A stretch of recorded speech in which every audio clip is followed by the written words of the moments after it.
Bueno, ahora sí. Buenas tardes a todos.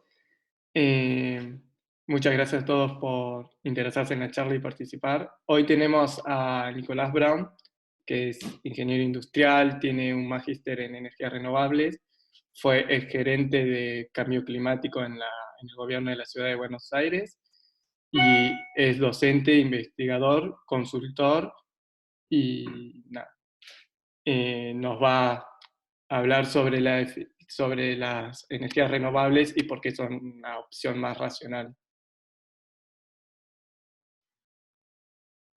Hola a Ah, todos, buenas tardes. Gracias, Pedro, por la buenas tardes. introducción. La charla esta nace como el primer objetivo de contraponer a las renovables con las nuclear. Y admito primero que no soy un experto nuclear, no es mi tema. Y lo que tengo sí a mi haber es el saber sobre energía, sí saber sobre renovables. Me dedico a las renovables desde hace muchos años. Y el haberme equivocado de tecnología suficientes veces como para decir, ok, veo por dónde vienen los tiros. Mi formación, recién salido de la facultad, fue en el mundo de la energía convencional, petróleo, gas, generación térmica. Mi primera, los pocos años veo, digo, el futuro no es por acá. Y me metí en el mundo de las renovables, primero en eólica, eh, que en ese momento era como el boom eólico, ¿no? Estamos hablando de 2010, eh, hace más o menos 10 años. Y después me fui pasando a solar. Y detrás de ir pasándome a solar está una visión no solo mía, sino de que comparte, creo que en general el mundo, que el futuro es más solar que eólico. Y detrás de esto quiero también llevar una discusión breve sobre algunas cuestiones que hacen a la racionalidad de la nuclear en comparación con las renovables.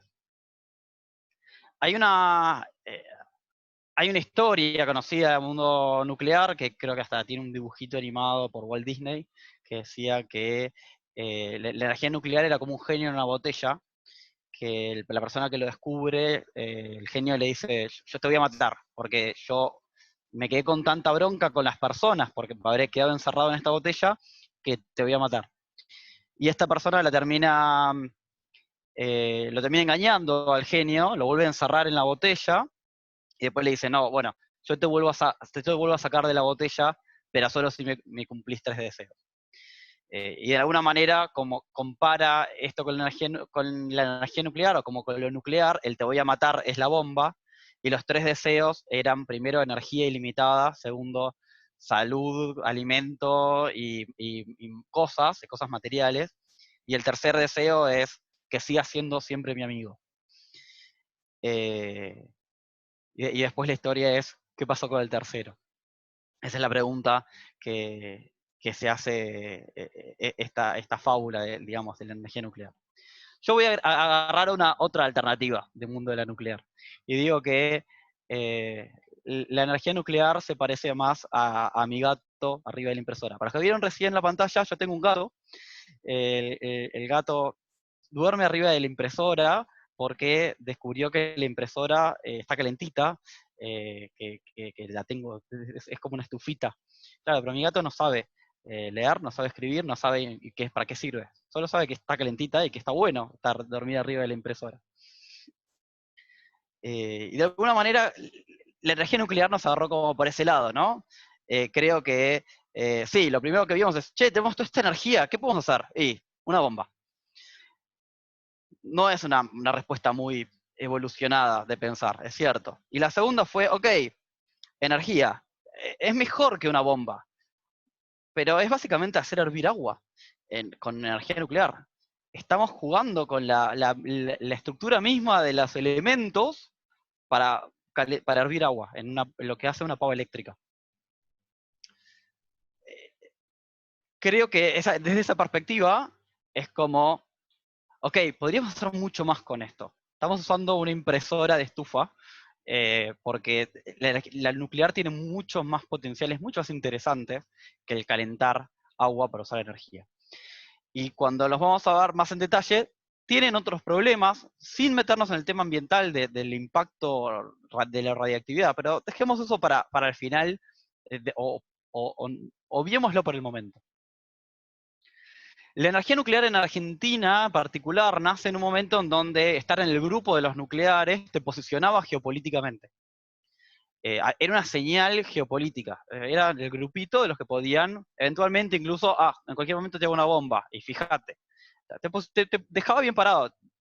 Y estaba bueno desde lo científico tecnológico, ¿no? Lo mismo que poder mandar un cohete o un satélite al espacio, al margen del beneficio económico de ese cohete o ese satélite. Ese grupo, digamos, o sea, ese impronta que tiene esta tecnología ya pasó, ya fue, ya lo superamos como humanidad. Entonces, está bueno tener esta tecnología, no digo que no, pero no te deja tan bien parado como era durante la Guerra Fría. Y vamos a ver que por costos, por tiempos, por riesgos y por muchas otras cosas, ¿por qué es que yo creo que no viene por el lado de la nuclear? Y creo que el mundo está de acuerdo en que no viene por el lado de la nuclear. Vamos a agarrar algunos casos concretos argentinos que podemos tomar como referencia. La central del Embalse, hace pocos años, entró en una extensión de su vida útil. Es una central, de nuevo, ya existente, era como arreglarla y mejorarla un poquito. Se demoraron 6 años y 10 meses, casi 7 años, en hacer esta mejora. En ese tiempo se extendió la vida útil de 683 megas a un costo de $3 por watt. $3 por watt es, para empezar, el doble que lo que cuesta una eólica. O sea, en términos de energía por potencia instalada, es caro. O sea, y de nuevo, no estamos construyendo de cero, estamos mejorando una central existente. Y 6 años es un montón de tiempo. Pueden pasar muchas cosas dentro de 6 años. Y de hecho, se esperaba algo mucho más corto y se estiró. Atucha 2, la última central construida en Argentina, tiene un costo total de más o menos $6.000 millones, aunque es difícil de saber porque pasaron 33 años desde que se inauguró la obra. O sea, estamos hablando de una vida adulta, es lo que tarda en construirse la última central en Argentina. Estamos hablando además de tecnología pre-Chernobyl, porque empezó a construirse en 1981, y los planos generales son de esa época. Y el costo total es de más o menos $8 por watt. Estamos hablando, de nuevo, de muchas veces, por lo menos 5 o 6 veces más que la energía eólica. Y dices, bueno, esto es un montón porque se estiró un montón. No, no tanto, porque si agarramos las futuras centrales, la próxima, digamos, llamémoslo Atucha 3, se habla de entre 7 y 8 millones de dólares a 1000 megas, estamos hablando entre 7 y 8 dólares por watt. No está tan lejos, en realidad, de lo que costó una Atucha. Obviamente, en vez de ser 33 años, hoy se habla de por construir la próxima Atucha 3 en 8, en vez de 33 años. 8 años sigue siendo un montón. 8 años en Argentina son 3 gobiernos. Hay proyectos que duran 2, pero el tercer gobierno en Argentina es complicadísimo. Las probabilidades de que algo pase en el medio, que todo se estire, que se estanque, que la plata nos llegue, que son enormes. O sea, es casi una certeza. Nada dura 8 años en Argentina. ¿Dura 8 o dura 20? Y si decimos, bueno, está bien, en vez de tomar Atucha como referencia, tomemos una central X genérica, me remito a los escenarios energéticos que hablan de centrales de 7,2 a 7,3 dólares por watt y de tiempos de construcción que no bajan de los 5 años. 5 años es más razonable, pero sigue siendo un montón. Eso, ya comparando el problema del tiempo de la construcción y los costos de la construcción, y sin meterme en cuánto cuesta el uranio, que para empezar no es argentino, se importa, es de Canadá o de Kazajstán, o de China. En la próxima central va a venir todo de China, si se cumple con los contratos actuales. Y sin meterme en un montón de cosas, ya analizando el costo de inversión, digo, y los periodos que duran estas obras, digo, acá hay algo que no me gusta mucho, me choca un poco y yo no apostaría por esto. El siguiente punto es la concentración. Hablamos de, no, de la nuclear modular, de poner módulos de energía nuclear, de llevarla a... La verdad es que por cuestiones de infraestructura, de lo que es gestionar el residuo y el combustible, es complicado llevarlo a otros lados. Y ya está las atuchas. Entonces la tendencia es seguir concentrando energía en atucha. Entonces vamos a hacer una atucha 3, hacemos un CAREM, un modular, y digo entre comillas, porque después no termina siendo tan modular, a atucha. Atucha 3, a las atuchas. Atucha es Zárate. Zárate es acá nomás. Estamos concentrando un montón de potencia, y no una particularmente linda en términos de qué pasa si concentramos un montón de potencia en un lugar, acá nomás. Eso ya es otra señal de alarma. ¿Qué riesgo tenemos de estar expuestos a juntar un montón de potencia en el mismo lugar y que ese lugar esté acá nomás? No solo el riesgo nuclear, solo el riesgo eléctrico de tener un montón de potencia en un mismo lugar es complicado. Recordemos el apagón que sucedió, creo que el año pasado, que sucede por un efecto cascada, de que la red no puede tolerar apagones en cascada. Cuanto más centrales tengamos puestas en pocos lugares, más fuerte va a ser el impacto de que en ese lugar haya un apagón. Y más fuerte va a ser la reacción en cascada. No queremos tener un montón de potencia junta en el mismo lugar. Nos obliga a tener muchas más redundancias y una red más fuerte y hay otras. O sea, no es solo el costo de la nuclear, el tener un montón de potencia en el mismo lugar trae costos en infraestructura asociados que hay que tener en cuenta. Y otro tema que tiene la nuclear, y esto es la nuclear en general, tiene que ver con lo que se llama rampa en términos de la potencia. Una nuclear, como les decía, es básicamente una pava eléctrica o una pava que calienta agua, la calienta con energía nuclear, y hierve esta agua y este vapor de agua mueve una turbina. Es simplemente eso, ¿no? Es conceptualmente parecida a cualquier central térmica, solo que en vez de calentar el agua con gas o con gasoil o con fuel oil, se hace con energía nuclear. Como referencia, la típica torre que se ve de las centrales de energía nuclear a los Springfield, no son propias de una central nuclear, son simplemente la torre de enfriamiento de ese ciclo de agua, porque el agua la hiervo en un lado y la tengo que enfriar en otro. Esa torre lo único que hace es enfriar el agua y es común a un montón de centrales térmicas no nucleares. Pero bueno, me fui del tema.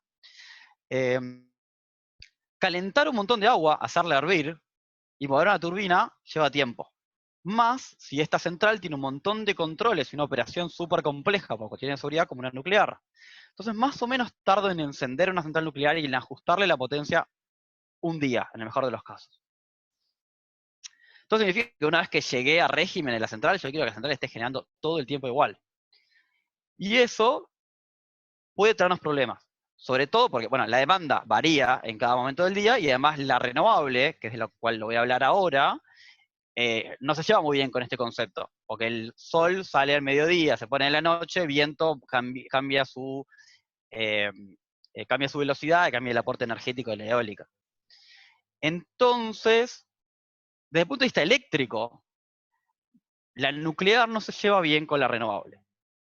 En algún momento hay que elegir una de las dos. O pongo más nuclear o pongo más renovables, pero no se complementan bien una con la otra. Renovable con un ciclo de gas rápido, un motor que yo puedo aprender y apagar al ritmo del viento, digamos, sopla más viento, apago el motor, sí, se llevan bien. Es un baile que puedo bailar. Nuclear no. Nuclear es duro, es un tren, no puede acelerar ni desacelerar. Entonces, traer ciertos problemas eléctricos en la medida en que yo no tenga esta capacidad de rampa o de arranque y parada de las centrales por otro lado. De todo esto, al margen de las cuestiones ambientales, parece haber un cierto consenso, y me remito entonces al ejercicio de escenarios energéticos en el que diferentes escenaristas analizan el futuro de la energía en Argentina. El último con esta estructura es para 2040, Y parece haber, en líneas generales, en la mayoría de los escenaristas, un consenso de que la nuclear puede crecer un poco, o puede decrecer un poco, o uno dice va a desaparecer. En los Bardes, el Foro de Ecología Política, los Bardes, opina que hay que sacarlo, allá ellos, pero pocos dicen, hay uno solo que dice, la industria nuclear tiene que crecer estructuralmente. El resto dice, bueno, agregado, si acordaste con los chinos una central más, podemos poner una central más, pero hasta ahí nomás. El hasta ahí nomás es como un acuerdo bastante generalizado. Y esto, fuera de lo que es Argentina, es compartido por el resto del mundo. La verdad que si vemos cómo ve el mundo la nuclear, esto es la Agencia Internacional de la Energía, ve como que la nuclear se está estancando. Están saliendo algunas centrales, van a entrar algunas otras, pero no va por la nuclear. Y en comparación, la eólica viene creciendo parejito, a una tasa exponencial, pero no muy acelerada, y la solar le está pasando el trapo. Está acelerando fuerte al lado de la eólica. Ya desde el año pasado, principios de ya hay más potencia solar instalada que eólica, y se está instalando mucho más también, con lo cual claramente todas las tendencias del momento parecen indicar que el futuro es solar y no eólico. Cuando lo llevamos, esto es en términos de potencia instalada, ¿no? De cuántas centrales se están construyendo en cada momento en gigavatios. Cuando lo vemos en términos de energía generada, que parece un poco más realista, o más desde el punto de vista de que nos interesa la energía generada y no cuántas centrales se están construyendo, aunque obviamente están relacionadas una con la otra, y nos ponemos en la posición, no en la anterior era como un estado de las políticas actuales de los gobiernos y cómo se mueve la cosa así como está ahora. Si nos ponemos en la postura de, no, yo quiero un desarrollo sustentable, ¿no? Quiero apuntar a una situación más sustentable. ¿Qué es lo que ve esta Agencia Internacional de la Energía? Dice que para el año 2040 hay que sacar todo el carbón que se pueda sacar, hay que sacarlo. Entonces el carbón cae fuerte. El gas natural, o sea, la generación a gas, la verdad, queda igual. De nuevo, algunos van a salir y otros van a entrar. Pero en líneas generales, la cantidad de gas natural va a permanecer igual porque muchos van a reemplazar carbón por gas.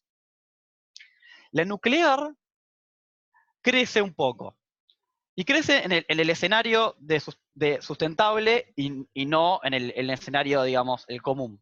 ¿Y por qué? De nuevo, porque hay que reemplazar carbón. Entonces, frente al reemplazar carbón, ok, si no puedes hacer otra cosa, pone nuclear. Pero si no podés hacer otra cosa, es como una hipótesis bastante fuerte. Si que tenés que sacar carbón y no podés hacer otra cosa, ok, vamos a nuclear. Pero ¿a dónde sí van van todos los tiros? A la eólica, en naranja, que aumenta más o menos 4 veces, y a la solar, en rojo, que aumenta más o menos 8 veces. Al final del año 2040, tenemos la misma proyección que si los escenarios energéticos, y esto son a nivel mundial, la Agencia Internacional de la Energía ve que va a haber el doble de generación solar que nuclear, y el doble de generación eólica que nuclear. Con lo cual, nada, si tomamos renovables en general, son 5 veces en total renovables contra nuclear, ¿no? De nuevo, el mundo parece haber elegido ir hacia renovables y no ir hacia nuclear. Y les decía que esto tenía mucho que ver con reemplazar carbón, que en Argentina casi no hay generación de carbón, y con el no tener una alternativa.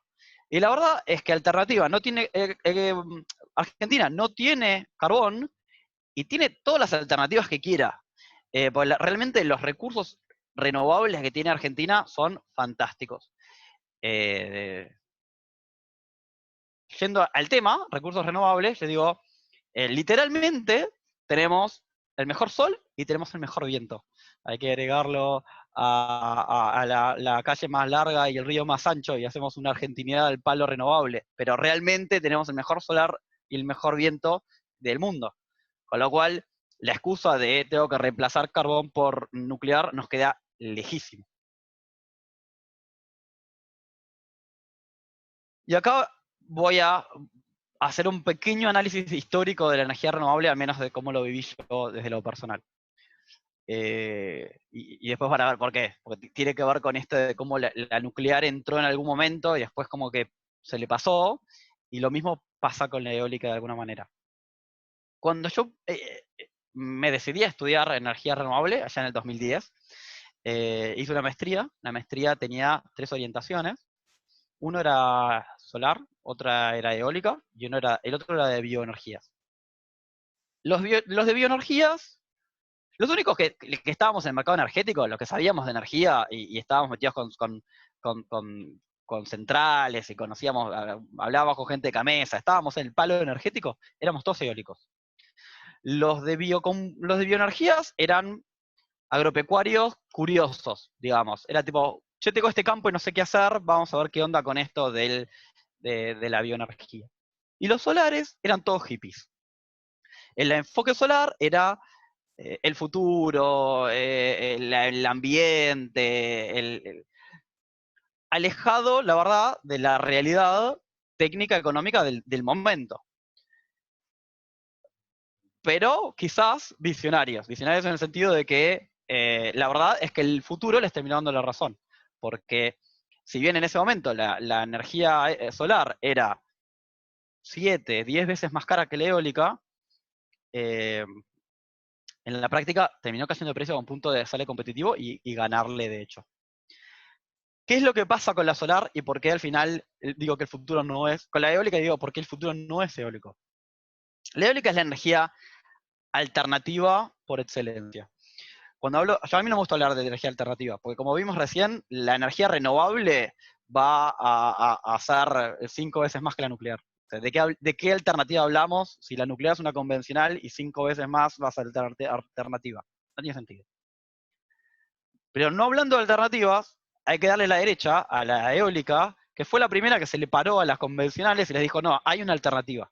Vos no tenés por qué quedarte en nuclear, no tenés por qué quedarte en represar grandes ríos y no tenés por qué quedarte en la emisión de gases de efecto invernadero. Está esta alternativa que es la eólica. Fue la primera renovable no convencional que podía hacerle frente en igualdad de condiciones y en mercado a el gas y el combustible. Con lo cual, chapó, gracias eólica. Pero por otro lado, la eólica tiene una dinámica propia tecnológica de concentración de potencia. ¿Por qué? Porque siempre que decimos que la eólica mejora, es más eficiente, es más barata, lo que fuera, significa que el aerogenerador es más grande. Cada vez el aerogenerador es más grande. Entonces, aerogeneradores más grandes significan, bueno, más horas de infraestructura alrededor, significa que ya que puse uno, no voy a poner uno solo, voy a poner por lo menos 10, por lo menos 20. Parques, o sea, aerogeneradores más grandes también me implica o me justifica parques cada vez más grandes. Entonces tengo no es disruptiva. No es disruptiva. Mantiene la misma lógica de la generación a nivel eléctrico, de la concentración de las grandes empresas, de las grandes industrias. No se puede ser una pyme eólica. La eólica son como los aviones. El avión no hay pymes fabricantes de aviones. Está la Boeing. Y es un mercado parecido en ese sentido. Entonces digo, la eólica no es disruptiva, no es un internet, es un cartero en rollers. Mejora, obviamente, pero no es disruptiva, no es una cosa conceptualmente diferente. Cuando hablamos de crecimiento, ¿qué es una eólica? ¿No? ¿Qué es un aerogenerador? Te comemos como referencia, a finales de los 90, el primer parque de referencia argentino, el Parque Antonio Morán, aerogeneradores de 150 kilowatts, con 44 metros de diámetro de rotor, ¿no? Estamos hablando de un edificio, del tamaño de un edificio.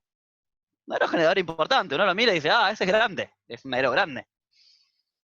Este año se instalaron aeros de 4.200 kilowatts y 136 metros de diámetro de rotor. O sea, estamos hablando de que en estos 20 años se triplicó el tamaño y la potencia se multiplicó por casi 6 veces.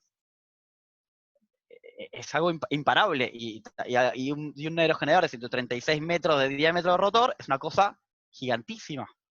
Entonces, de nuevo, no rompe el paradigma de la energía concentrada, por lo tanto no rompe los paradigmas de generación, transporte y distribución, no rompe los paradigmas de las grandes empresas, no rompe la manera en que consumimos nuestra energía, pues sigue siendo algo lejano, que nos es ajeno, y por lo tanto, en definitiva, no es algo disruptivo. Y acá es donde entra la solar fotovoltaica y por qué la solar fotovoltaica está creciendo más fuerte y por qué la solar fotovoltaica creo que es el futuro. El aparato, comúnmente llamado panel solar, en términos técnicos no se llama panel solar, se llama módulo fotovoltaico. La palabra fotovoltaico viene de foto, luz, y volt, energía eléctrica, es básicamente algo que me da energía eléctrica a partir de la luz. Lo cual es genial, ¿no? A priori es una nueva manera interesantísima de generar energía eléctrica. Pero más o menos de cada 5 unidades de energía que recibe, una la convierte en energía eléctrica y las otras 4 las convierte en calor. No es una manera muy, muy genial de transformar energía, es bastante ineficiente. Pero yo digo por eso que nos concentramos en la palabra equivocada. Porque la palabra fotovoltaico, que llama la atención, que es como, wow, producís energía a partir de la luz, qué genial, es solo 1/5 de la importancia. Y los otros 4/5 los da la palabra módulo. La palabra módulo es una palabra mucho más humilde, pero que nos da nos da lo verdaderamente revolucionario de la solar fotovoltaica, que es que la solar fotovoltaica es la cosa más modular del mundo. Es la única cosa que, menos que yo conozco, en donde la respuesta siempre es pone más de lo mismo. Imagínense, por ejemplo, digo, un viaje. Yo quiero ir de acá a, no sé, quiero hacer un viaje de 100 kilómetros. Una persona, ¿y qué haces? O sea, anda en un auto. Una persona va en un auto. Ah, no, 50 personas, y va en un micro. No, 50.000 personas, y te haces una línea de trenes, pensás de otra manera, ¿no? Es como que es otra cosa, no es 50.000 autos. La solar fotovoltaica es, dale 50.000 autos, seguí de lo mismo, dale lo mismo a uno que a 100.000. Y eso es revolucionario, porque la misma escala nos permite hacerlo al revés. Es la primera vez en donde si me rinde en una central de 100.000, me rinde a la escala 1. Entonces, no por nada se empieza a hablar de energía distribuida cuando la fotovoltaica empieza a despegar. ¿Nadie había pensado en generar energía en su casa? Sí, obvio que sí, pero no tenía ningún sentido. Yo me podría poner un grupo electrógeno en mi casa, pero no hay manera de que le gane a una central de ciclo combinado, no hay manera de que pueda competir, ni que jamás tendría sentido crear un mercado pensando que algún día voy a competir. Ya con la solar fotovoltaica sí, y es la primera vez que eso pasa en la historia. Otra cosa revolucionaria de la solar fotovoltaica es que genera energía de manera directa, de manera instantánea y sin partes móviles. Y técnicamente esto es revolucionario porque hasta ahora la única manera de generar energía eléctrica era algo girando en un campo eléctrico. Un grupo electrógeno, un motor, gira en un campo eléctrico. Una turbina hidroeléctrica, una turbina, el agua, mueve un generador que gira en un campo electromagnético. Un aerogenerador o una turbina nuclear o lo que sea, siempre son cosas que giran en un campo electromagnético. Cosas que giran, sobre todo cosas que giran grandes, significan vibraciones, significa aceite, significa desgaste, significa ruido. El módulo fotovoltaico no tiene nada de eso. Es silencioso, es estático. Entonces, no tiene desgaste. Yo no solo lo puedo poner en el techo de mi casa porque es barato, lo puedo poner en el techo de mi casa porque excepto por la generación eléctrica, es totalmente pasivo. Lo puedo incorporar en la estructura de mi casa. Por lo tanto, también es de fácil instalación, porque es una plancha de vidrio con marquito y nada más. Y por lo tanto, tampoco tiene mantenimiento, no necesito hacerle nada. Y además es cada vez más barata porque es electrónica. Vamos a hablar un poquitito de lo barato que se vuelve la solar fotovoltaica en un ratito. Pero, ¿qué puedo hacer con la solar fotovoltaica? Bueno, un temita que tiene el módulo es que por sí mismo no me genera una energía útil, porque genera corriente continua, genera la tensión que quiere el sol que haya en ese momento. Pero lo tengo que poner en un sistema. Este sistema me permite o tenerlo aislado, que es el origen de la fotovoltaica como energía cotidiana, es el abastecer viviendas aisladas. Ahí donde la red no me llegaba, puedo ponerle un módulo fotovoltaico con una batería y abastecer un sistema aislado. Lo mismo para la iluminación. Yo puedo tener un sistema donde no hago un tendido eléctrico para iluminación, no hago para iluminación de espacios abiertos, simplemente lo que hago es a cada luminaria ponerle su modulito y su batería. A medida que se va popularizando esta estructura, donde digo, hey, puedo llegar con solar fotovoltaica a donde no podría llegar con una red, se va abaratando, y es donde ciertos gobiernos, sobre todo en Europa, empiezan a ver, hey, esta tecnología tiene mucho futuro. Eventualmente esto podría ser tan barato que le compita a la generación convencional. Entonces lo empiezan a subsidiar en vistas a crear una tecnología o a promocionar una tecnología que eventualmente pueda competir. Eventualmente lo hizo, compitió. Pero en este primer enfoque, lo que se hizo fue popularizar los sistemas conectados sin batería. Y cuando digo popularizar, sobre todo entran ahí Alemania, Italia, España. Europa se hizo fuerte en ese mercado. En paralelo, también aparecen sistemas aislados, sin baterías, que sobre todo lo que sirven es para complementar generación eléctrica, generación convencional. Entonces yo te podría tener una pequeña red para un pueblito o para un edificio más o menos grande y aislado, que tenga su grupo electrógeno, y lo que hago es básicamente ahorrar gasoil con esta misma generación fotovoltaica. Y otra aplicación interesante del sistema aislado sin baterías es el bombeo, porque mi batería la tengo en forma de agua bombeada, entonces yo no necesito tener una batería. Puedo tener un sistema sin baterías, aislado, donde simplemente cuando hay sol bombea, y si no hay sol no bombea, y guardo agua. Pero entonces, en estos segundos esquemas, va desapareciendo la batería y se vuelve algo cada vez más propio de los sistemas aislados. Y los sistemas aislados terminan siendo una minoría, una cosa rara, para un beneficio social, pero no un mercado fuerte. La tecnología sigue avanzando y aparece el auto eléctrico, y aparecen las laptops, y aparecen los celulares, y las baterías se van abaratando. Y cuando la batería se vuelve mucho más barata, vuelve al mundo de la fotovoltaica, y hoy la tendencia más nueva es sistemas conectados también con baterías. Y voy a hablar de un poquitito de eso en unos minutitos. O sea, de nuevo, sistemas aislados, en general tienen sistemas de baterías, mucho de esto en Argentina, en el noroeste argentino, sobre todo cumplen cuestiones sociales. Las luminarias, gran mercado de la energía fotovoltaica. Hoy, por ejemplo, rinde más, es más barato poner luminarias fotovoltaicas que hacer un tendido eléctrico para iluminar una ruta, por ejemplo. Y lo mismo, como les decía, bombeo. El bombeo tiene dos aplicaciones muy interesantes. Uno es el agro, para riego o para ganado, y otro es urbano. Pensemos que cada vez que se nos corta la luz, nos quedamos sin agua, son en edificios más o menos altos. Perfectamente podríamos tener agua en nuestros edificios si tuviéramos energía solar fotovoltaica, cada uno en su techito de su casa. Los sistemas conectados, como les decía recién, los que se popularizaban en Alemania, Italia y España, dependen de la red, en realidad. Lo que están haciendo es inyectando energía a una red que tiene que estar energizada. Inyecta energía a una red interna de la vivienda, pero esa red tiene que estar energizada. Si se corta la luz, el sistema deja de generar, se desconecta inmediatamente y dice, esto no está funcionando, no tengo la señal de red que tengo que tener, y me desconecto.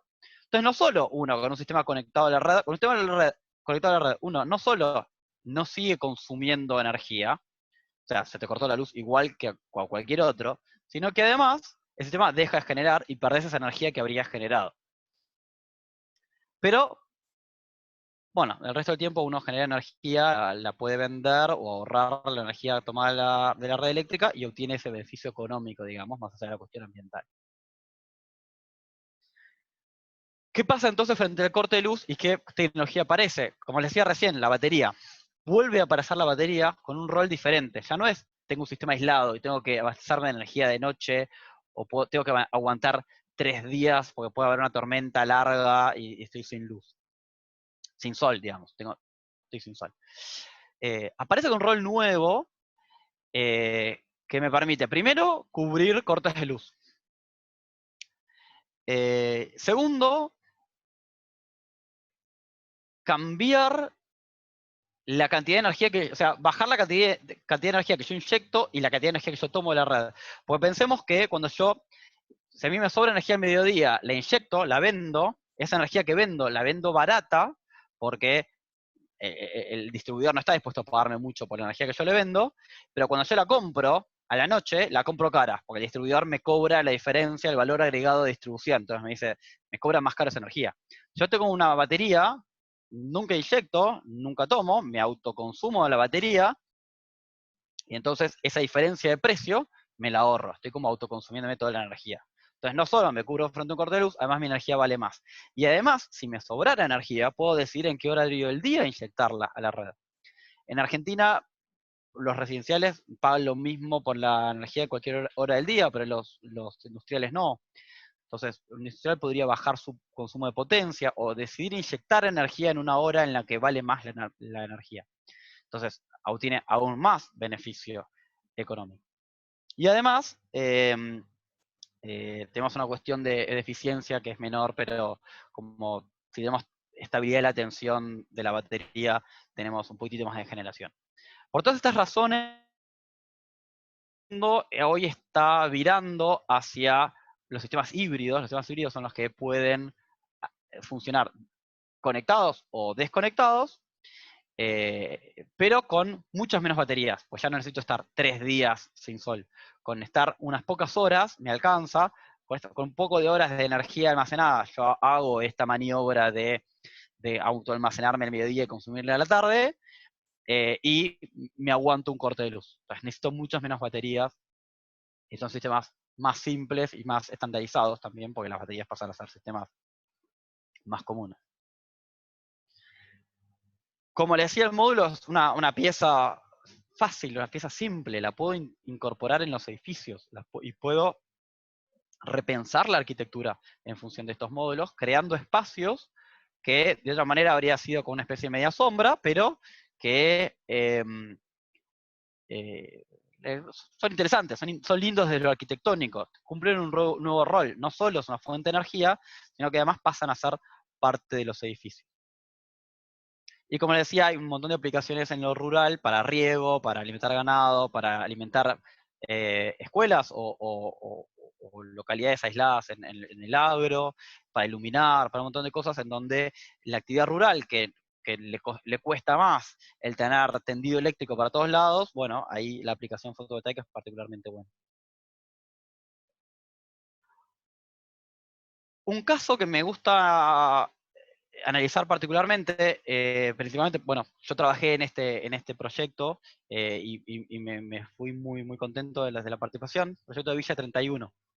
Las nuevas viviendas de Villa 31 son, al margen de la eficiencia, son bastante eficientes porque tienen muros bastante aislados, ventanas de doble vidrio, colectan agua de lluvia, tienen aireadores en las canillas, luces de LED, tienen un uso inteligente de la energía. Pero además tienen 3 sistemas de energía renovable que se complementan bastante bien.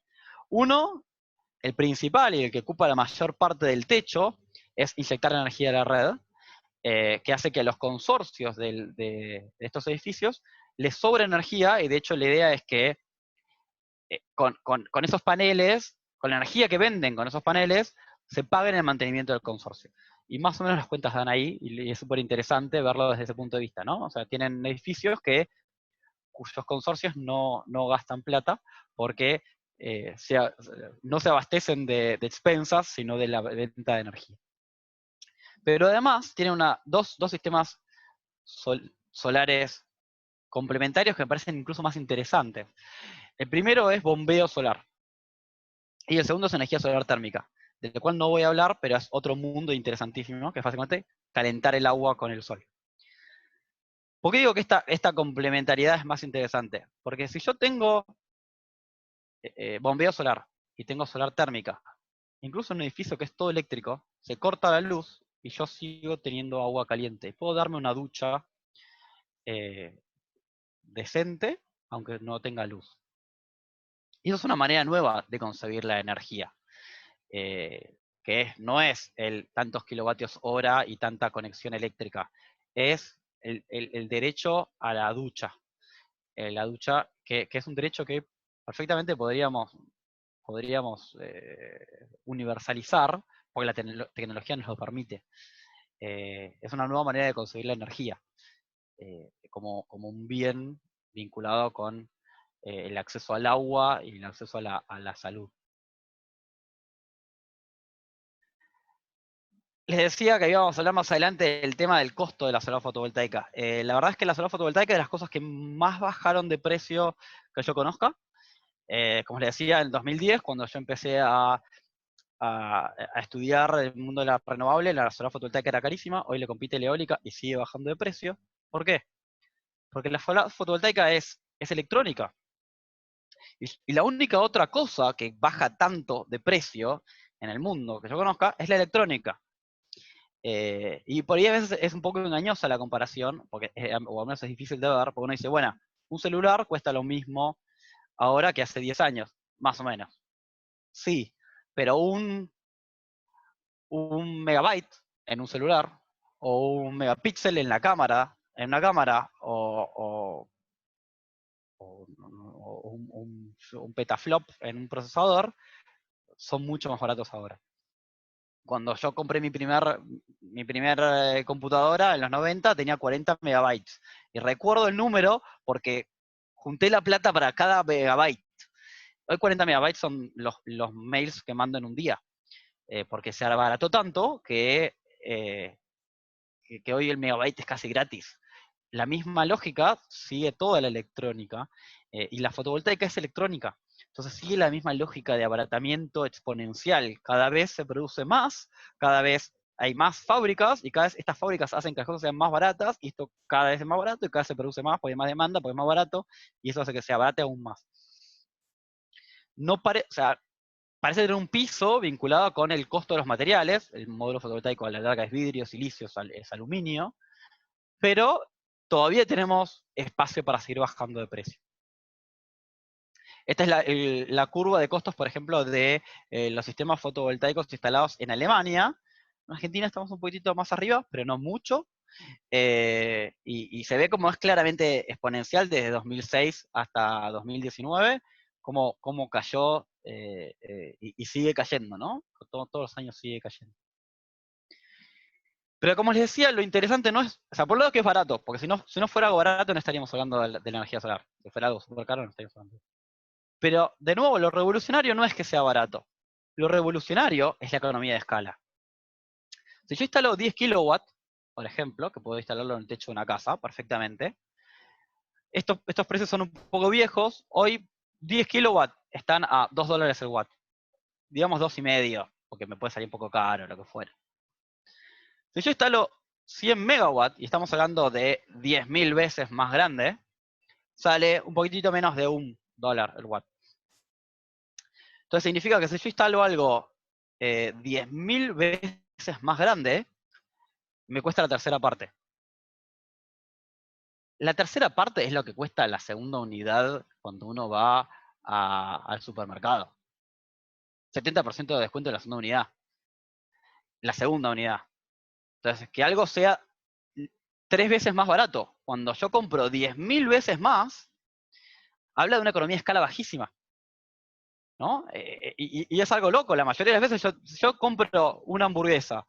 Por la primera hamburguesa me cobran el precio completo, por la segunda me hacen 50% de descuento. Si yo compro 10.000 hamburguesas, me compro la hamburguesería. No me compro 10.000 hamburguesas. Hablo en otras escalas. Es como otra cosa. Y acá no. Es la misma cosa y solo cuesta la tercera parte. Eso es revolucionario. Porque esta es la justificación económica que nos permite hablar de lo lindo que son las ventanas fotovoltaicas, o lo lindo que es tener el potencial que tiene social en viviendas sociales, ¿no?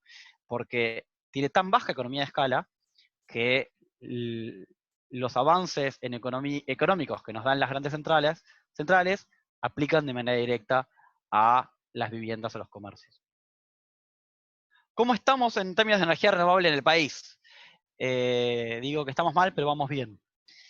Hay una ley de energía renovable que impone una integración renovable en la matriz de generación eléctrica, que para este año tendría que dar por cerca del 14%, y la verdad es que no llegamos, estamos como a 9%.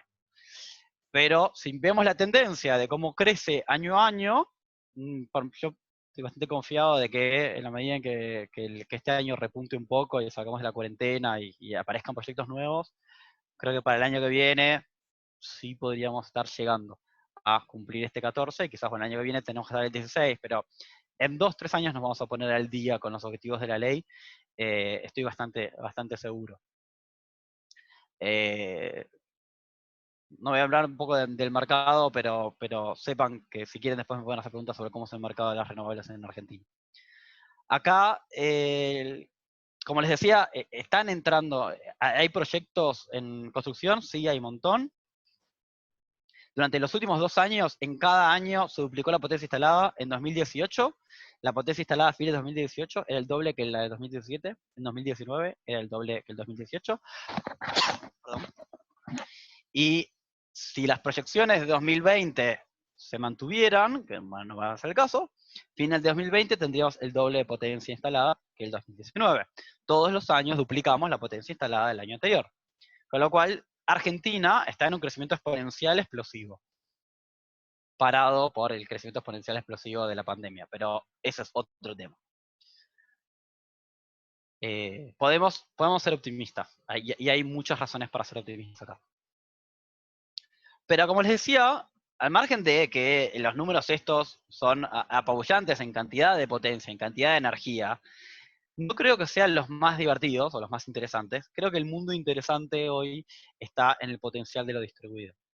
Y como les contaba recién, hay una ley de generación distribuida, es una ley relativamente nueva, pero ya tiene un poco más de un año de implementación en los hechos reales, porque está toda la normativa y porque se está aplicando realmente. Es una ley de adhesión, donde las provincias adhieren. Hay toda una discusión en el momento sobre cómo va a adherir la provincia de Buenos Aires. Si quieren después hablamos de eso, que también es muy interesante. Pero bueno, la cuestión es que no todas las provincias adhirieron, la provincia de Buenos Aires todavía no adhirió, pero muchas sí, y es un mercado que está creciendo de manera interesante. Esta ley garantiza ciertas cosas que tendrían que cumplir las provincias para poder adherir y poder, poder cobrar, digamos, del Estado Nacional la plata correspondiente de los fondos y el pago por la energía correspondiente. Pero una de las cosas que dicta esta ley es una remuneración por la energía inyectada. Que no es, guau, qué negoción que hago con energía inyectada. Siempre es mejor negocio autoconsumir y no inyectar. Y además quedó fija en pesos, porque todas las tarifas quedaron fijas en pesos, y hoy la verdad es que el retorno de inversión en pesos es bastante largo. Pero es una ley interesante, es un mercado interesante, que tiene bastante potencial y tiene, bueno, unas características tiene es que tiene unos trámites que ya están resueltos, no son rápidos, no son simples, incluyen siempre a la distribuidora, al instalador y a veces hasta al ENRE, pero ya está resuelto el tramiterío. Uno sigue el trámite que está online y se llega. Y hay también créditos fiscales que abaratan el costo de la inversión. De nuevo, los créditos fiscales no son una gloria. Hoy más o menos con el crédito fiscal se cubre el 10% de la inversión, pero es un 10% menos, con lo cual está bastante bien. ¿Y cómo está este mercado en los hechos? Bueno, viene creciendo no ya exponencialmente, pero sí lineal y bastante fuerte desde hace poco más de un año. Viene creciendo en 3 mercados, de los cuales la mayor cantidad de los proyectos se instalaron en residenciales, pero la mayor cantidad de la potencia se instalaron en comerciales e industriales. porque obviamente un comercio grande o una industria tiene más tamaño y por lo tanto va a poner más paneles, va a poner más potencia. También este apuntarle a la potencia, no a la más baja, no al residencial, sino al comercio o a la industria, está relacionado con lo que les decía recién del crédito fiscal, ¿no? El que puede beneficiarse de un crédito fiscal es un comercio en industria y no un particular. Y es una decisión, creo, clave porque es donde se optimiza la inversión. El residencial, si bien está buenísimo que tengamos energía solar en nuestras casas, los sistemas más chicos cuestan proporcionalmente más caro. En cambio, las potencias típicas de una industria o un comercio, del orden de los 100 kilowatts, podríamos decir, o 50 kilowatts, tienen costos mucho más interesantes por kilowatt instalado y por lo tanto retornos más interesantes también. A nivel mundial, ya volviendo al concepto general de las renovables, las renovables en general crecen de manera exponencial, la eólica y la solar crecen de manera constante, pero como les decía, desde el año pasado ya hay más solar que eólica, y además se instala más solar que eólica, con lo cual el crecimiento parece ir por el lado de lo solar. Y en el mundo de lo solar en particular, el que está marcando el ritmo es China y el sudeste asiático, con lo cual hoy los mercados están mirando para allá. Hay que ver también a largo plazo las consecuencias de la pandemia, si tiene algún impacto en este mercado. Hoy hay cosas que todavía no se saben, pero se sabe que el mercado está fuerte, está en China, el crecimiento de China y el sudeste asiático.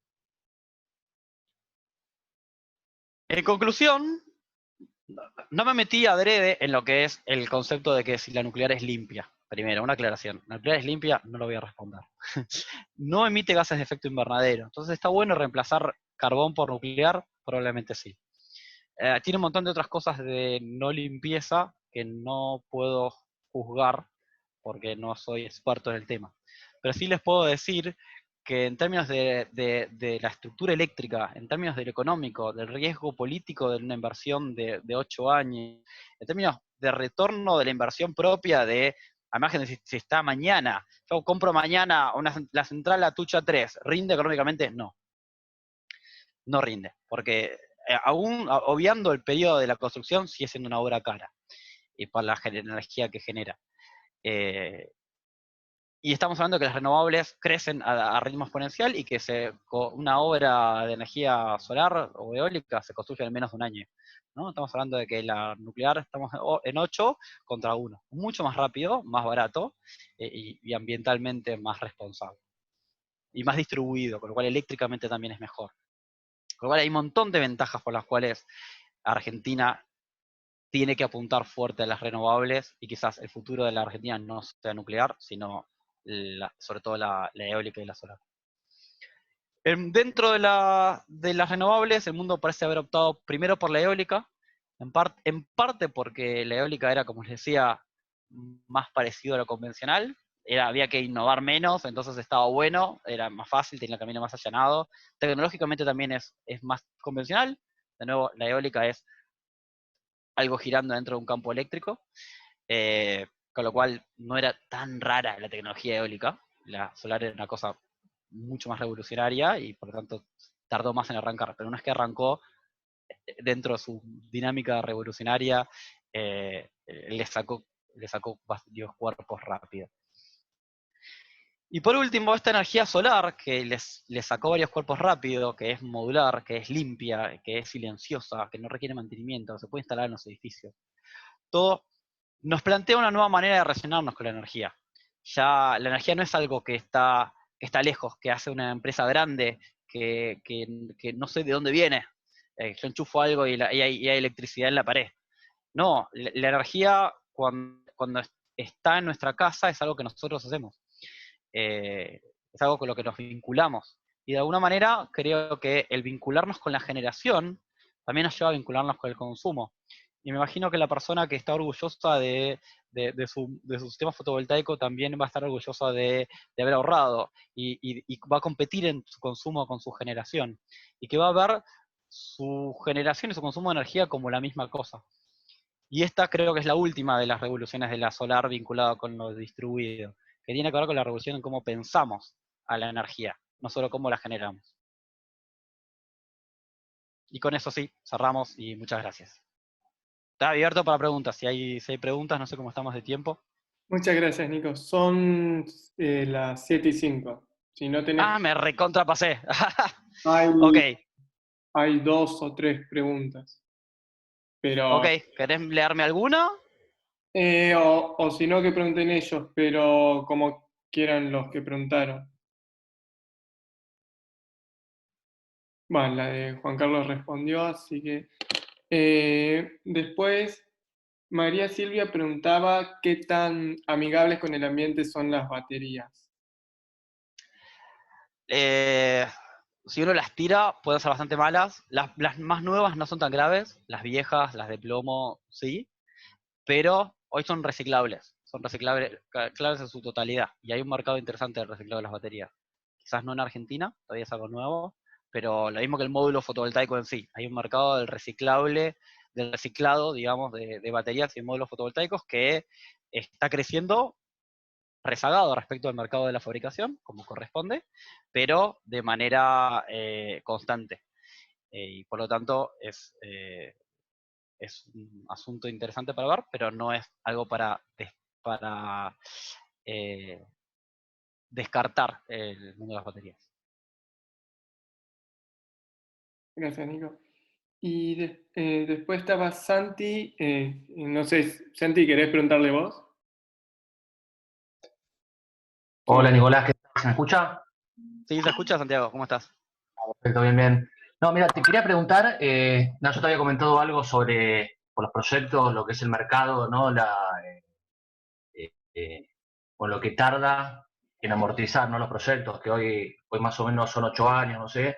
Bueno, vos ves de que pueda cambiar eso con la nueva ley en provincia, sobre todo con los incentivos. Hoy un proyecto distribuido, según la ley de generación distribuida, en capital, se recupera en 20 años. Pero no tiene nada que ver con la solar, eso. Eso tiene que ver con la política tarifaria. Puede cambiar de un día para el otro, en la medida en que cambie la política tarifaria. Claro. De nuevo, no tiene nada que ver con lo energético, eso es estrictamente político. Los proyectos grandes, en donde hay un mercado competitivo, en donde la central eólica o la solar le compiten al gas y hay una planificación, esos sí se recuperan en un tiempo razonable, en donde uno se puede financiar y juegan en un mercado financiado en donde el retorno de la inversión es razonable. El distribuido no, pero por ahora el distribuido apela a otra cosa, apela como decía, al orgullo y al querer colaborar y a la industria que por cuestiones comerciales quiere tener generación solar, o viviendas que porque le gusta a la persona o porque es una cuestión de marketing, es una vivienda más limpia. No está tan apuntado todavía a que el retorno, a que la razón por la inversión sea el retorno económico. Sí estaría buenísimo que fuera una razón más y que eventualmente las tarifas todas reflejaran esto y que se allanara por cuestión tarifaria también. Pero hoy la tarifa es larga por cuestión política. Y te iba a consultar una cosa más, si ves que hay oportunidades en Argentina de que se puedan fabricar los paneles, ¿no? Sé que hay un proyecto, creo que en Jujuy había algo, ¿no? Como en cooperación con En San Juan, Argentina. hay un proyecto en San Juan. Los paneles se fabrican en Argentina, se montan en realidad, ¿no? Se hacen las etapas finales de montaje. Se hacen en San Luis, algunos. Me parece interesante el montaje, pero la fabricación del panel completo no es que no sea posible, pero no lo veo conveniente. Un módulo fabricado entero en Argentina sería mucho más caro, y tener un módulo más caro te hace un sistema más caro, y un sistema más caro se instala menos, y de hecho va a terminar destruyendo valor, porque lo que se gana en tener un módulo fabricado localmente va a terminar siendo menos instaladores, menos cable, menos de otras cosas que sí se fabrican ya en Argentina y que compiten. Entonces creo que es clave saber dónde competir. Creo que la fabricación del módulo, sobre todo en las celdas, no es un lugar de competir. El chino te va a ganar. Dejémosle al chino, dejémoselo fabricar al chino y seamos fuertes en lo que podemos hacer. Estructuras metálicas, podemos hacer instalación, cable. Hay un montón de cosas que hacemos y si hacemos bien. El módulo, de nuevo, el ensamblado puede ser, pero no la fabricación, no la celda. No es que no se pueda, quizás la respuesta es que no es conveniente. Y en parte creo que también eso lo vio el gobierno de San Juan, porque el proyecto de la fábrica es de esos típicos que siempre les faltan 4 o 5 años. El proyecto original es de 2012, una cosa así, siempre le falta 5 años. Bueno, muchas gracias. No, ¿de qué? Después teníamos a Mariano Sebastián que preguntaba, si podrías decir algo sobre la energía mareomotriz. Hay un montón de aplicaciones de la energía renovable en el mar. Una es la mareomotriz, después está la undimotriz, que aprovecha la mareomotriz aprovecha las mareas, la undimotriz aprovecha las olas, y hay una de las corrientes, que son cosas diferentes a la marea. Existen, pero a nivel mercado grande no, son siempre prototipo. Y la mareomotriz en particular, como implica embalsar un cacho de costa, tiene un impacto ambiental muy alto. Porque las costas marinas son ambientes desde la biodiversidad muy sensibles. Entonces, a priori, yo diría, no veo por qué meterme en mareomotriz. La undimotriz podría tener un poco más de potencial, pero de nuevo, es tocar la costa. Y la undimotriz siempre es con la superficie, con lo cual complica la navegación en el lugar. Tiene más detalles. Muchas gracias, Nico. Creo que no hay más preguntas, así que nada, muchas gracias por hablar con nosotros. Te dejamos libre y muchas gracias a todos los participantes. Gracias a ustedes y les mando un saludo a todos. Igualmente, Nico. Que estén bien.